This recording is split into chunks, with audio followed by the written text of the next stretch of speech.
Item পাওয়া যায়। এটা কখন থেকে স্টার্ট করো? 1টা থেকে বিরিয়ানি পাওয়া যাবে। আচ্ছা, আর বিকেলে ফাস্টফুড, রোল, চাও, Mughlai, fish fry, cutlet, pakora, বাহ। বিরিয়ানি সবই পাওয়া যায়। আচ্ছা, চিকেন বিরিয়ানি কত নিচ্ছ টিঙ্কুদা? বিরিয়ানি 100 টাকা কন্টেনারে করে।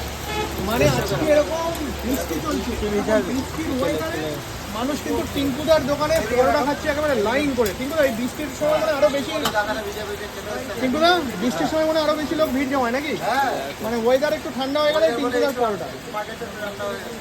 বাহ, দাদারা ভিজে ভিজে খেতে হচ্ছে। একের পর এক কিন্তু পরোটা টিঙ্কুদা এপাশে সার্ভ করছে। দেখো, আচ্ছা পার্সেলও নেওয়ার ব্যবস্থা আছে টিঙ্কুদা? বাহ, আচ্ছা পার্সেল নিলেও কি সেম দামই রয়েছে নাকি? আচ্ছা, অনেকে দেখতে পাচ্ছি যে টিঙ্কুদা বসে খাওয়ার থেকে পার্সেল নিয়ে বেশি যাচ্ছে নাকি? ছোট জায়গা তো, পার্সেলটা বসে খেতে অসুবিধা হলে দেখে লোকে পার্সেল নিয়ে যায়। পার্সেলটা বেশি। কত হলো আপনার? একের পর এক চলে গেল পার্সেল। পার্সেল যাচ্ছে। কত হলো?